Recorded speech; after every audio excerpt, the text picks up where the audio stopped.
অদ্ভুত যি কাম কোনেও সমাধা কৰিব নোৱাৰিলে সেই কাম সমাধা কৰিব এই শল্যই।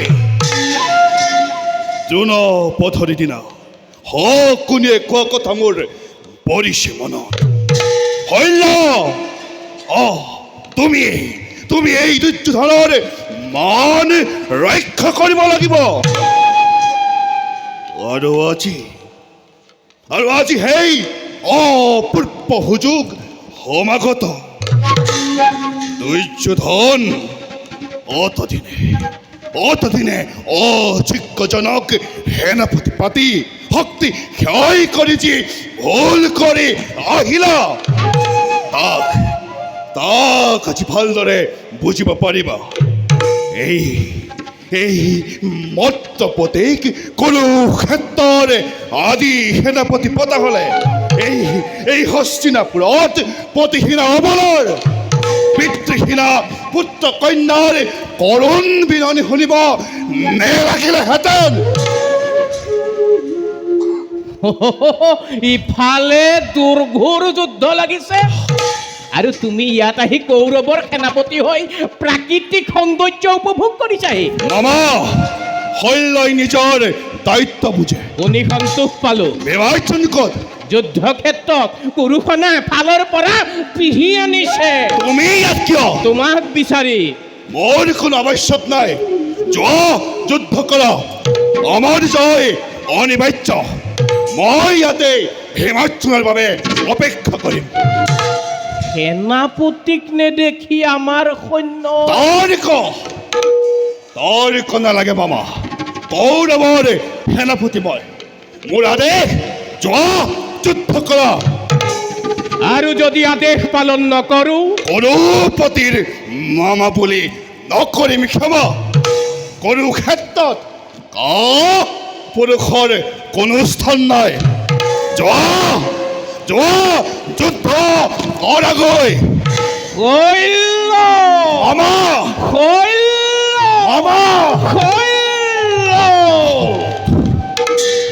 ভাৰত যুদ্ধৰ অৱসান হওঁ ৰথী মহাৰথী গ'ল, অক্ষখিনি সেনা নিপাত হ'ল।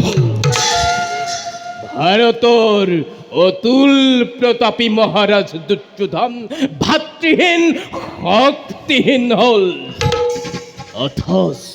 অথচ এই শকুনিক কোনেও ৰঙা চকু দেখুৱাই আদেশ দিবলৈ সাহ নকৰিছে। দুৰ্যোধনৰ মাতুল আৰু কুৰুকুলৰ উপদেশক বুলি ভাৰতে শকুনিলৈ ভয় কৰা নাই। ভাৰতে শকুনিক ভয় কৰিছে শকুনি বুলি। শল্য, যি কুৰুক্ষেত্ৰৰ আজি তুমি চতুৰ্থ সেনাপতি হৈ নিজেই গৌৰৱ কৰি এই শকুনিৰ ওপৰতো প্ৰভুত্ব খটাব খুজিছা। সেই ভাৰত যুদ্ধৰ উদ্বোধন কৰিছিল এই শকুনিয়ে আৰু জৱনিকাও পেলাব এই শকুনিয়ে। মামা, তোমাৰ উদ্দেশ্য? মোৰ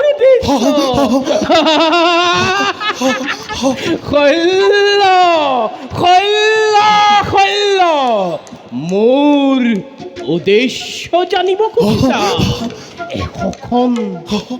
এশখন মৃত দেহৰ স্তূপৰ মাজত মোৰ অট্টহাস্য শুনা নাছিলা? পাশা খেলত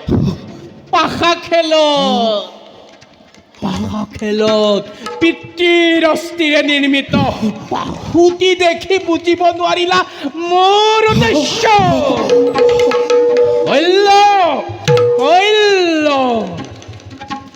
গৌৰৱৰ সেনাপতি তুমি। কৌৱা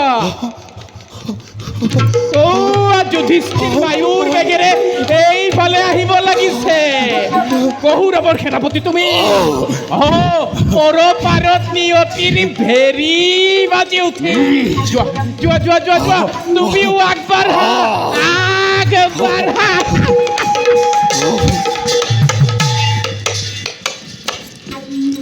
মদ্যপতি আত্মসমৰ্পণে অহিশালনা আগেই নিজক ৰক্ষা কৰা। উত্তম। ও হৰি এহি বুলি দুয়োবীৰে যুদ্ধ